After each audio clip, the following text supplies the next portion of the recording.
All right, Alexander, let's talk about the situation in Syria, regime change of Assad. And I believe that is what this was. Not much of a conflict, not much of a war. It was, at the end of the day, a regime change operation, a successful regime change operation. So, should we begin on the news that Assad is in Russia? He has received asylum in Russia. Biden gave statements, his first statements on Syria yesterday, and the Iranian foreign minister also spoke about what happened in Syria. We have news about the Russian bases, which, according to the latest reports, is that those bases are going to uh, remain where they are for the time being. Obviously, Russia is going to withdraw from those bases, but for the time being, there doesn't seem to be any danger at the Russian bases in Syria, and then we can gradually move to, I guess, the big question, which is what happened here? What happened to the Syrian military? I know you have your thoughts. I have my thoughts. Anyway, let's start with just an update as what is happening. Assad is in Russia, but there are photos circulating, Alexander, of Assad in Russia. But those are old photos. I just want to say that those are old photos from 2013.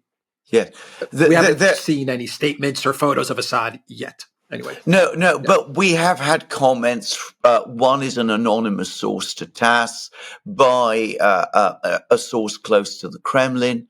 And we've also had comments by Yuri Ushakov, who is a closest advisor of Putin himself. I mean, Putin's one of Putin's most important foreign policy advisors. He's very, very close to Putin. He has an office, I believe, in the executive office in Old Square, which is just outside the Kremlin. So he's member of the presidential administration. I have no doubt that Assad is indeed in Moscow, and that the Russians basically got him there. They got him out, and that what Ushakov is telling us is true. So I've no doubt about this. In fact, I was getting reports. I think you're probably getting the same reports from someone we both know, who was telling us that the Russians were basically arranging first for his family and for him to go. And I also got an email from somebody who seemed to be tracking his plane, and all of it basically pointed to an eventual arrival in Moscow. So he's in Moscow. I have no doubt about this. And he's been granted asylum, and his family are all there. So he at least is safe. So are his family. His country is in a state of collapse. Let's talk about the state of collapse of Syria. Why did this happen? Why did this happen? Did you see the statements from the Iranian foreign minister? Absolutely. Did you read those statements as to what he said? I think we can piece my opinion just before you begin. I think we can piece some things together now to explain what happened, given what the Iranian foreign minister said. Yes, I mean, if you believe what he said, Well, again, one suspects that there is a huge amount of internal recrimination going on in Tehran. There is definitely in Moscow. A lot of people in both of these countries are furious and very, very embarrassed. But clearly, this had internal causes, and it had causes inside the regime itself. And I think this is what I take the Iranians as saying, that to some extent, I think, pointing at Assad himself, but clearly there were events taking place within the regime, and that that the regime had started to recalibrate towards the Western powers and towards some of the Arab states, and that opened the way for some kind of internal collapse. Now, can I say, a lot of people have been writing about many different things. They've been talking about the Caesar sanctions, the collapse of the Syrian economy, the fact that the Americans occupy the oil fields in eastern Syria. All of these are valid points for people to make. they do provide an essential background to explain these events, but they are not, in my opinion, the reason for these events. In order to understand what happened, you have to look at the internal mechanics of the regime itself. The army refused to fight. The commanders were not leading the army into fighting. And somewhere, at some level within the government itself, one gets the sense that a decision basically was made, if you like, agreements or arrangements were made basically to transfer power away from Assad. Yeah, I think there's a personal component with Assad as well, that he just didn't. He wasn't motivated. I actually believe there were statements from Iranian sources Yeah. again, which said that Assad, when he was given all the information about the HTS advance, the quick advance towards Homs and Damascus, that Assad wasn't prepared to resist or fight either. Which points to me that I mean, Can I just it say is a something person. about this? Yeah. I mean, I don't think there's any doubt about this. I mean, his passivity in the face of these events has been astonishing. He never once addressed the Syrian people. He made one telephone call that we know about to, of all people, the president of Abkhazia. He met the Iranian foreign minister, and apparently it was an absolutely ghostly and surreal meeting in which nothing of any substance was discussed at all. The Iranians have been saying, and I think this has to be true, that Assad had basically stopped functioning as an effective political leader for many, many months before. And all of this leads me back to something that I remember noticing at the time, and I just checked this morning as to whether my recollections were right, which is that he didn't turn up in Kazan, in Russia, in October, when I know that the Russians had been expecting him to come. But he didn't come. He made no attempt to get Syria partnership status within BRICS. He would have been met with all kinds of friends there, but he didn't come. And he didn't meet with Erdogan. He didn't take any direct, effective action to lead his country. And it is very strange and very difficult to understand when one remembers the previous Assad, who was leading Syria very effectively between 2011 and 2020. Yeah, I think there is definitely a personal component. At the end of the day, we are dealing with people. Yeah, All of these guys, from Biden to Assad to yeah, Erdogan to Putin, they are people. And I think Assad is definitely not the dictator strongman that the collective West media, collective West leaders make him out to be. London educated ophthalmologist and eye doctor. That's Assad, yeah, and he resisted for 15, 20 years yeah, heroically, effectively. He resisted the regime change. He saw off some of the most powerful people in the world. He outlasted them, Obama and Clinton's, Cameron's and Merkel's. He outlasted all of them. But I also believe that he, when you look at his actions or his lack of action, this is a man that I think just got tired.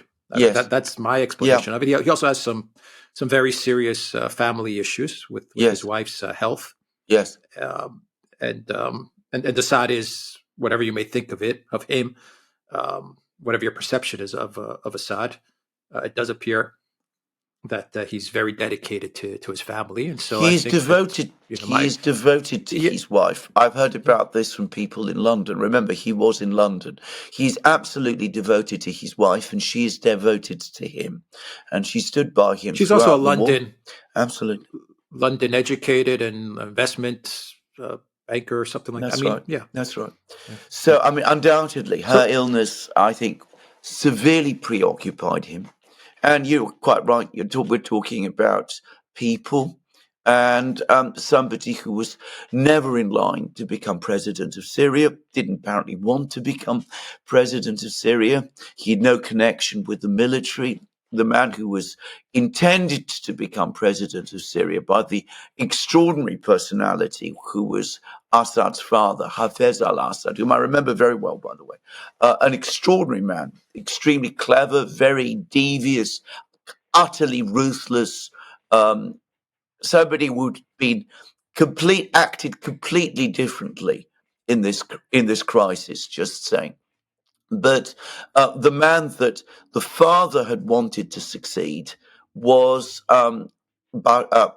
Assad's elder brother, Basil, who, of course, died and wasn't, for that reason, able to succeed. So, Assad himself, as you correctly said, I mean, he behaved very courageously. But as I said, over the last year, clearly something big has happened. And one gets the sense that he basically lost interest, or at least lost will in facing these problems that he was confronted with this time. Yeah. So the reports are that he replaced his father's old school generals, who were very much credited with Syria's victories from holding off the regime change, let's say from 2011 to 2018, 19. So all those generals were replaced by people that Assad felt were more loyal to him, maybe people in his inner circle. So I imagine that had an effect on what was going on. And I think reading all the statements and comments and reports about Assad, I think the big clue as to what happened also lies with his geopolitical foreign policy missteps, missteps, whatever you want to call them. He was definitely moving. I think this is without a doubt confirmed based on everything that we've seen over the past couple of years, moving towards the Gulf states. Absolutely true, and the correct move, a very smart, correct move. But he was ignoring the axis of resistance. Let's say Iran.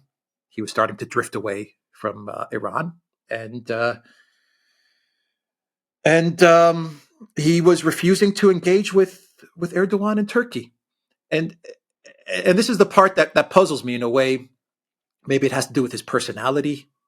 Maybe Assad was his hubris, or maybe he was being stubborn. I don't know, but I don't see why you could not engage with the Gulf states, but at the same time remain committed to the axis of resistance, Iran, and then the Revolutionary Guard military, which helped you so much to beat back the regime change uh, that took place from the 2011s to 19.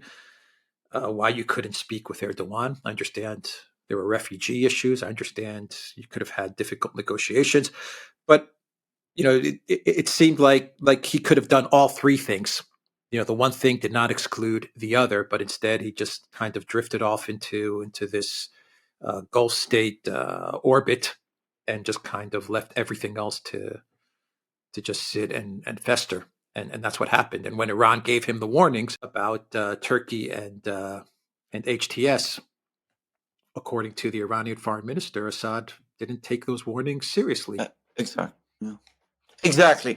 My own sense, and piecing together things from the Iranian statements, which are the ones that give us the best insight, is that he did actually absolutely prioritize rebuilding relations with the Gulf monarchies. And you're absolutely right. That was the correct thing to do. I mean, he needed to do that. It was essential in order to get Syria back into the Arab League, in order to sort of develop relations further. I'm going to make a suggestion here, and I'm going to be very careful because there's so much about Syrian domestic politics and what was going on in Syria that we still simply don't know. But I would not be surprised if he's gradually dismissing the various tough, ruthless, generals who had been brought in and by his father, and who, by the way, was himself an army officer. I mean, his father had connections with the military, but an Air Force officer. But if Assad did that, got rid of all of these people, which, by the way, I've now heard conclusively that he did do, and replaced them with all of these other people. Given the realities of Arab politics, I wonder whether some of that wasn't done at the urging of some of the people in the Gulf states. You have to understand that in Arab politics, there are all kinds of interconnections that transcend borders. And it may very well be that the Saudis and the Qataris and the Kuwaitis and the Emiratis and all of these people had their own friends in Syria. And they said to Assad, look, you really want to be readmitted into our club, you have to get rid of some of these rather frightening people that your father put there. They're too close to Iran. They're too radical, too ruthless. We want some more of our own people installed. And in the way that tends to happen in some types of Middle Eastern politics, deals were done and people were brought in who were closer to the Saudis, more remote from the old guard, and that it's these people who were not really motivated to defend the regime, who were so easily, in my opinion, straightforwardly bought off. I say this, something very like that happened in Egypt in the early 1970s, as I actually know that after President Nasser of Egypt died, his successor, Anwar Sadat, started to realign Egypt more with the Saudis and with the Gulf monarchies. And gradually, a whole group of army officers who had been promoted by his predecessor, Nasser, which were basically eased out, and a new group of people were brought in who were much more aligned with the Gulf monarchies, and some of them are still there to this day. Yeah. So what happens now? Turkey is in control of Syria. Israel has already moved in and taken a chunk of Syria as well. The U.S. wasted no time in bombing Syria in order to remove the military installations. Israel is also bombing Syria in order to destroy the military installations, which, by the way, I find interesting. If HTS was such a benevolent, liberating, independent group of people, why do you need to destroy all of the military infrastructure if these guys are so good? The reformed Al Qaeda jihadists. Why do you need to destroy all of the military equipment? Right? Yeah. I thought these new guys, this new flavor of Al Qaeda, are a force for good. But anyway, the United States and Israel felt compelled to destroy all of the military facilities in Syria. But Turkey's now on the hook. An issue with the Kurds. That's going to be a big issue. Israel is taking land from Syria. The U.S. is knee deep in it. Yeah. What happens? Right. Well, before we proceed, I just want to go back to what you said right at the start of the program about this being a regime change. This is exactly what it was. There was no serious fighting. To the extent that any fighting took place, it was bombing by the Russian Air Force of the jihadi columns as they moved south towards Damascus. The officers who were in charge of the Syrian army, who were tasked with defending the cities, Aleppo, Hama, Homs, Dara, wherever, I mean, they were simply there waiting to be paid off. And clearly, this was a well-organized and well-prepared operation in which the major part was not the military operation that we have seen, but the infiltration and paying off of the top commanders within the Syrian military. And I mean, that Can I ask you a question? That seems to me obvious. What military operation? There was none. From what I understand, these guys just rolled into homes in Damascus on their trucks and on foot. I mean, there was There No was no resistance. military operation, was there? There was no resistance at all. So as I said, it was all done in this way. There was no fighting to speak of. The Syrian Observatory of Human Rights in London, which of course one shouldn't perhaps take entirely seriously. Actually, they're in Coventry, which one shouldn't take entirely seriously. But they're putting the number of people who were killed in all the fighting at about 800, which, if you know anything about the previous civil war, it's unbelievable. So clearly, this was a regime change operation. And no doubt at all, Erdogan was the key mastermind behind it. It couldn't have happened without him. But to answer the inevitable question that many people will ask, all of the others were involved. The Americans were involved, the British were involved, the French were involved, the Israelis to some extent were involved. They were all seeking regime change in Syria. And they've achieved it.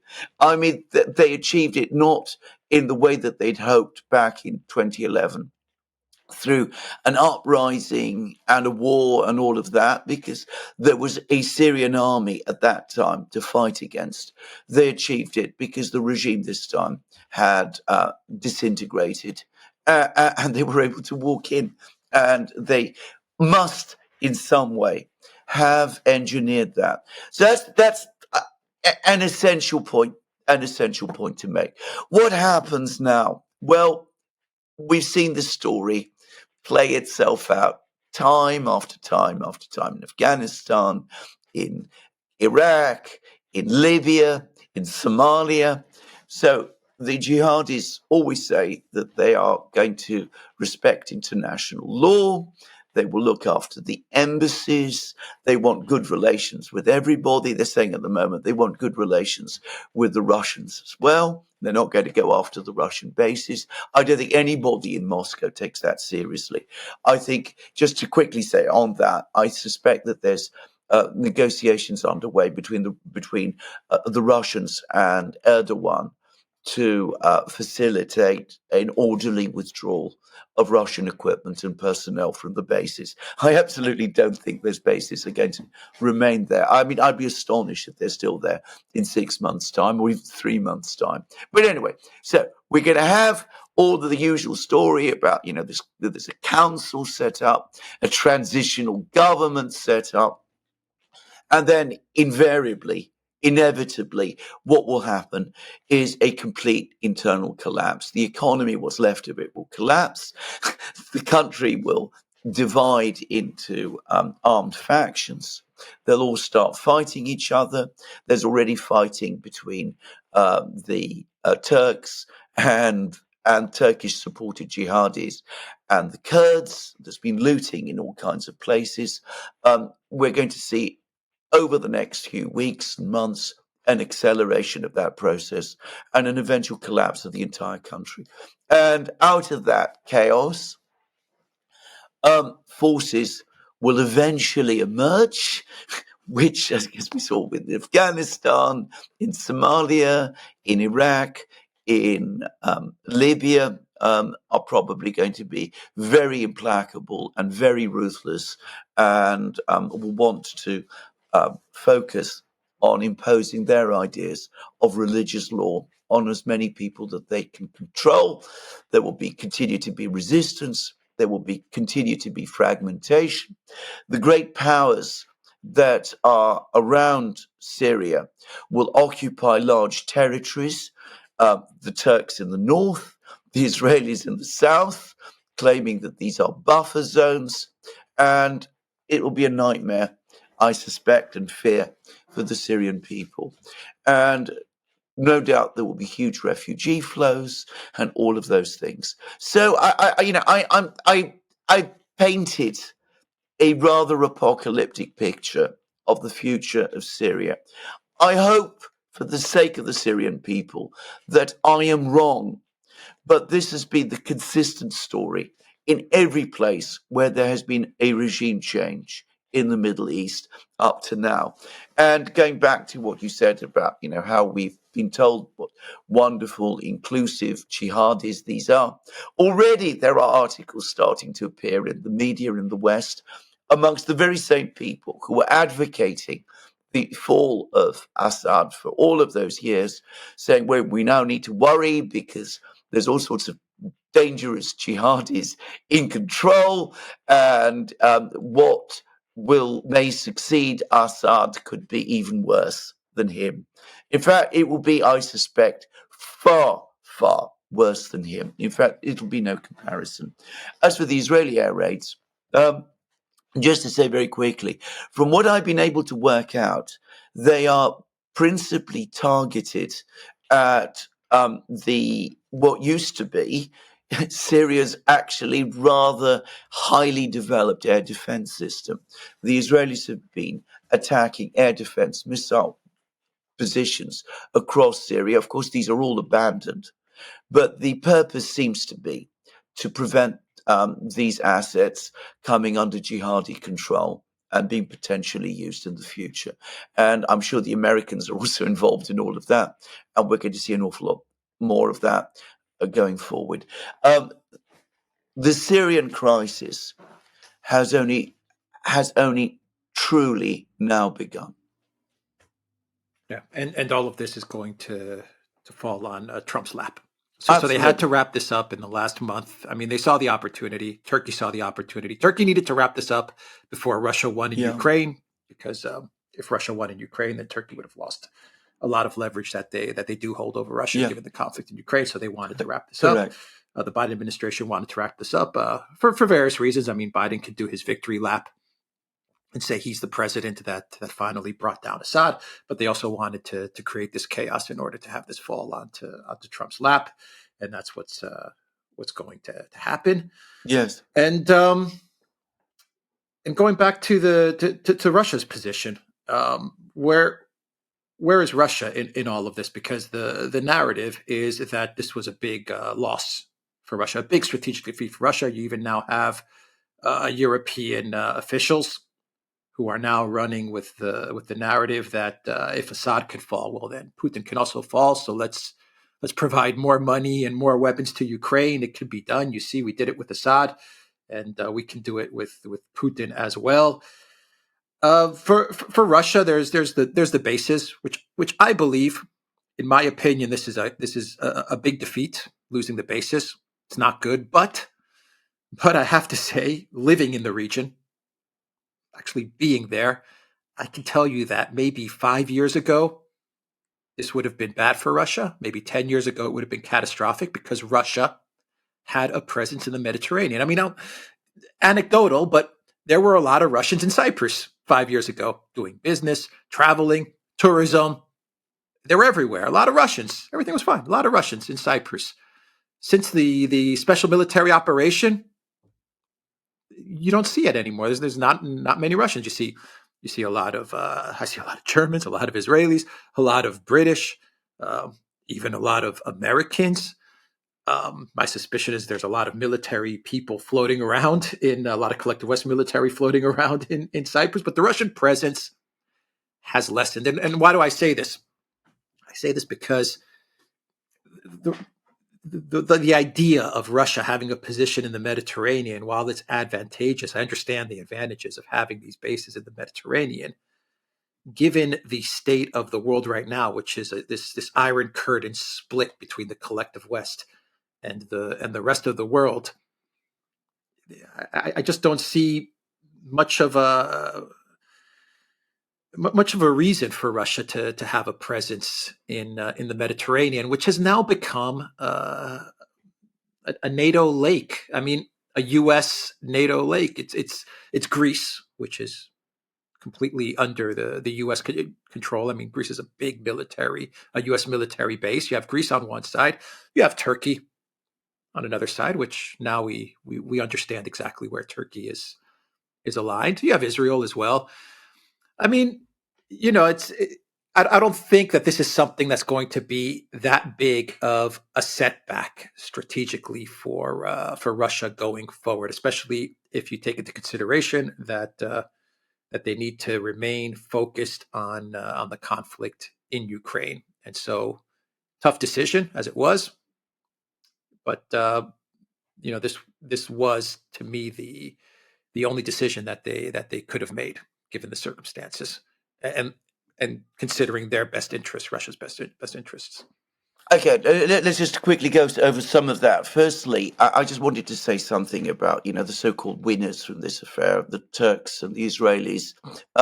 Yes, as of today, they are the winners, and they will continue to be for a while. But I'm going to say that it's always sometimes dangerous to get what you wish for.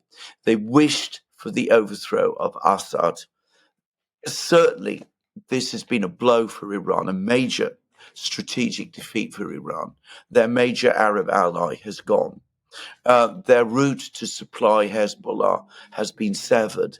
They'll find ways round. They'll find workarounds. They're very skilled at that kind of thing. But this is a big defeat for them.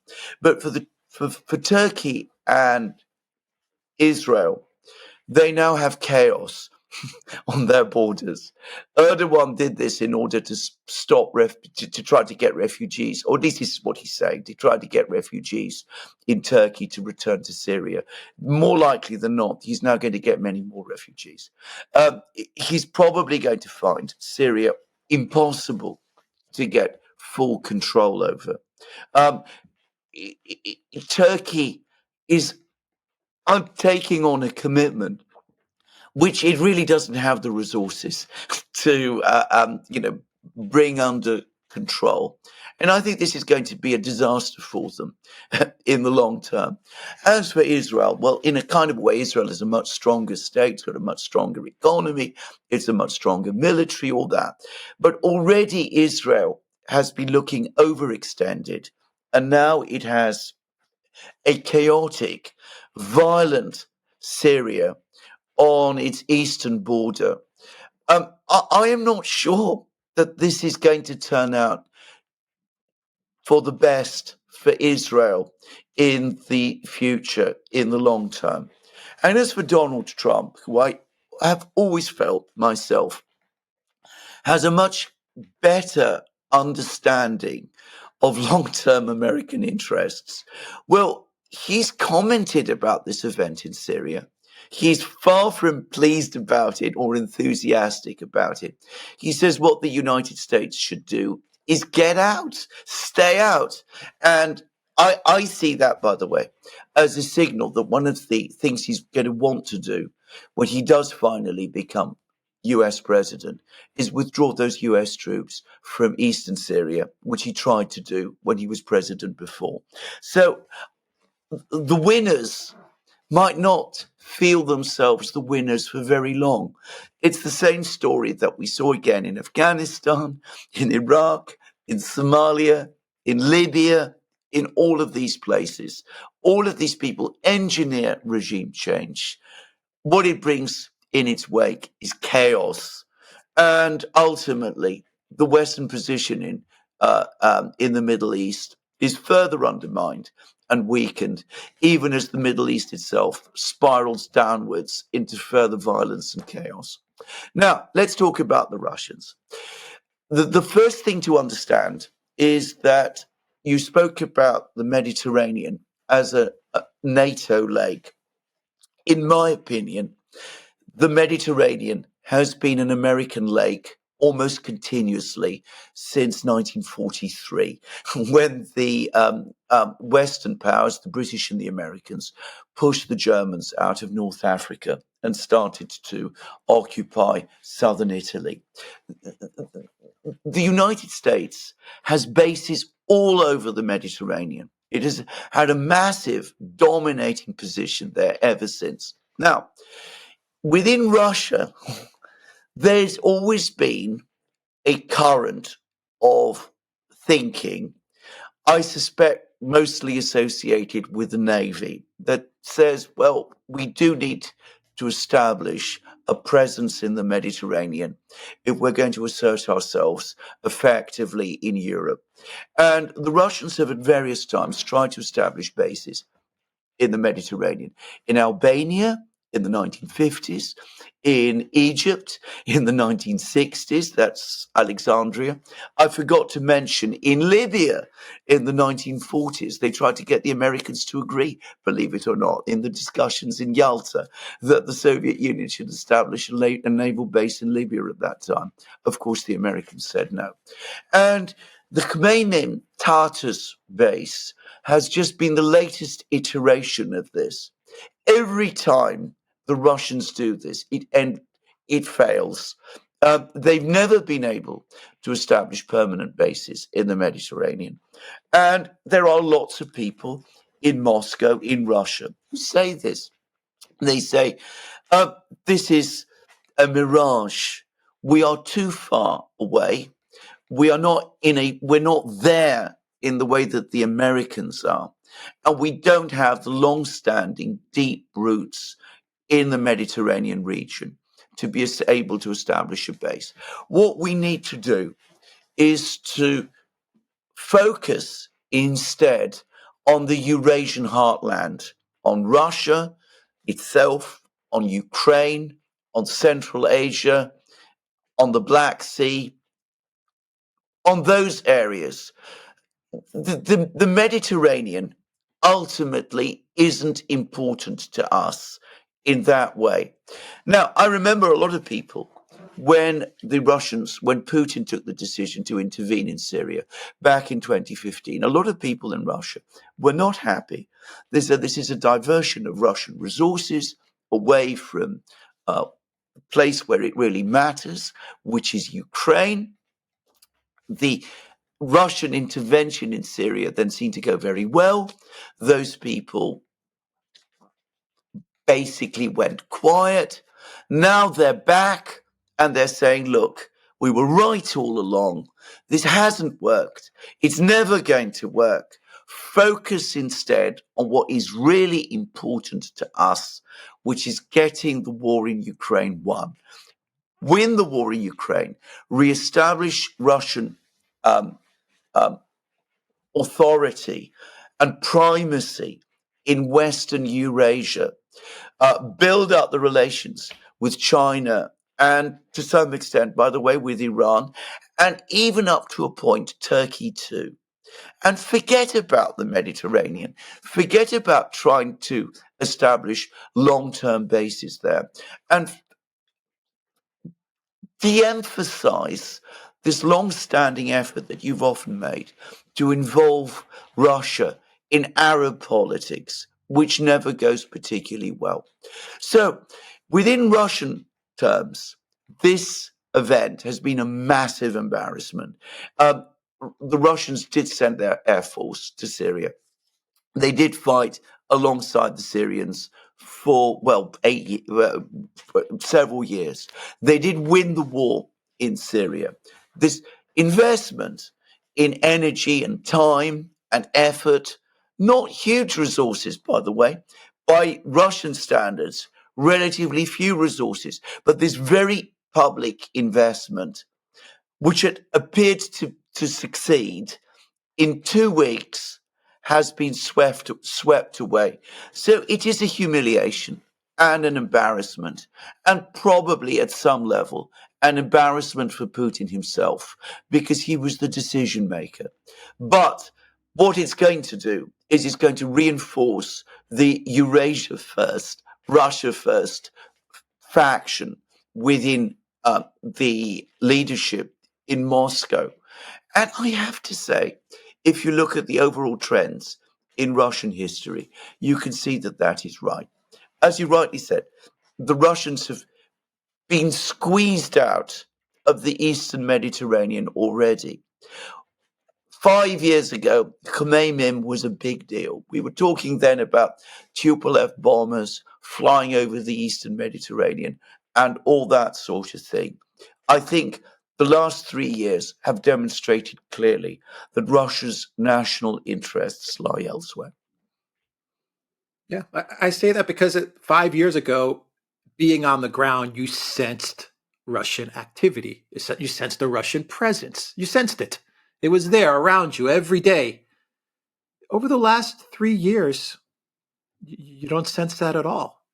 I mean, that was how I'm looking at this, and I think the decision that Russia had to make, Yes, to focus more on Eurasia, the decision that was made for them, which is eventually that they're going to have to leave these military bases in Syria. I think in the long run, in the medium and long run, it's to their benefit.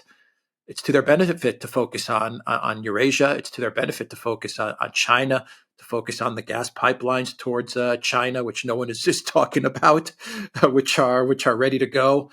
To focus on the Caucasus, Yes. on rebuilding relations with Georgia, to focus on Armenia, Yeah. to focus on getting the Caucasus stable. Yes.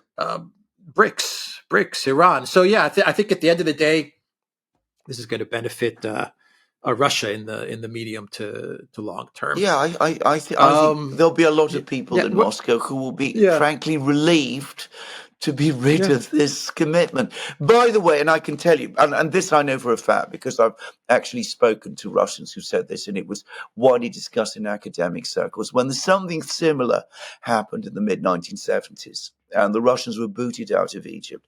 By this time, things between the Russians and the Egyptians had already gone very sour. And again, at that time, there were an awful lot of people in Moscow who said, thank God, we're rid of this. We can focus instead on our own internal affairs. Well, it didn't turn out well there because obviously things went wrong in Russia. But always, ultimately, from a Russian perspective, focusing on their own near abroad makes more sense. Yeah, it's Syria that has been destroyed now. So now you have Libya, you have Afghanistan, Iraq. Now Syria's been destroyed. I worry about the okay. You have the Alawites that are going to come Yeah, under pressure. The Christian community in Syria, one of the oldest Christian communities, that's in danger as well. Christianity in general in the Middle East, in my opinion, is being just I, swept away. yes, And of course, if you're Cyprus or Greece, you need to worry about Turkey. absolutely. You absolutely need to worry about Erdogan and Turkey. This is a big deal, especially for Cyprus. I would say, whatever whatever the reality of Turkey's strength may be, and it has a lot of problem. Erdogan believes that he has the ability to continue to expand. This is what Erdogan as the individual believes. And if you're in the region, you need to be very concerned about what's happening, You need to be especially with extremely concerned. Turkey expanding. Yeah, Yeah, I mean, for the Syrian people, I think this is going to be an absolute tragedy. I mean, the communities in Syria, the Alawites, the Christians, the Druze, all of these, this is going to be a dark night, and one has to doubt the survival of these communities that are millennially old. I mean, the Syrian Christian community is amongst the oldest communities in the world. There were Christians in Syria long before there were Christians in, say, Britain. Just saying. So, I mean, that gives you a sense of how old this community is. And there's Christian churches and Christian monuments and Christian pilgrimage sites. And, the same is true of the Druze, of the Alawites, and of all sorts of other people. And huge, relics from antiquity, not just Palmyra, but other places, these great archaeological sites. One wonders what will survive of them. Just say. So, and the greater tragedy for the Syrian people of every faith and of every religion. I mean, as I said, this is going to, I fear, be appalling. As for the Europeans, as for Greece and Cyprus, I completely agree with you about, worrying about what Erdogan could do, and, an ascendant, an Erdogan very much in the ascendant now. But there's also a much more immediate problem because, as I said, if there is a economic and social collapse in Syria, and if we see a descent, which I think is highly likely, into internecine fighting and communal fighting in Syria, well, we could very easily get another tidal wave of refugees, not just from Syria, by the way, because what we see is that when um, there is a breakdown in one state, it can often lead to a breakdown in another. Lebanon, for example, looks particularly vulnerable. And there could be another crisis in Iraq fairly soon. And Jordan, as well. So, another million refugees heading towards Europe. I'm not saying it's definitely going to happen, but it is a possibility because it is what has always happened when there have been events of this kind. It happened, if you remember, in the Western Mediterranean after Gaddafi fell. It became clear that Gaddafi had been a stabilizing force preventing huge refugee flows. This time, it might it might it might be exactly the same. That with Assad gone, with the Syrian government as we've known it gone. Again, as I said, we could see a migrant crisis. In which case, all of these people in Europe who are going around saying this is wonderful news that this terrible dictator has gone and Putin is going to be next, are going to have an awful lot more to worry about than perhaps they realize today. Yeah, a final question. This video is running really long, but I think we have to cover this. The talk about the gas pipeline. That all of this is about the gas pipeline from Qatar to Europe, and it was Syria that was blocking the construction of a gas pipeline, which would effectively remove Russia. Back in the day, it was Russia Nord Stream, and they needed the gas pipeline to remove the connection between Russia and Germany via Nord Stream, and Assad was blocking it at the behest of Russia. And this was the gas pipeline geopolitics that was at play. So there's a lot of talk now that the Assad obstacle has been removed, and Qatar can begin to construct this pipeline that will move through the Middle East, through Syria, through Turkey, and eventually into Europe. And all is good for the European Union. They're going to be getting cheap Qatari gas in the next decade or so. But I mean, to me, you need stability in the region if you're going to start coming up with these projects and building these pipelines.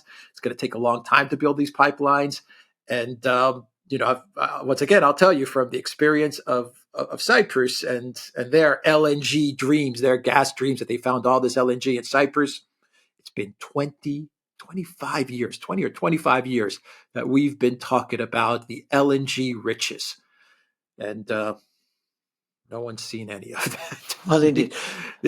And we're considered to be a stable country and part of the Mediterranean. So I don't know what's going to happen with the gas pipeline. But anyway, your thoughts and No, it's a pipe dream. just to say it straightforwardly. I absolutely do accept that these probably did play a role in the original events of 2011, the attempts to overthrow Assad at that time.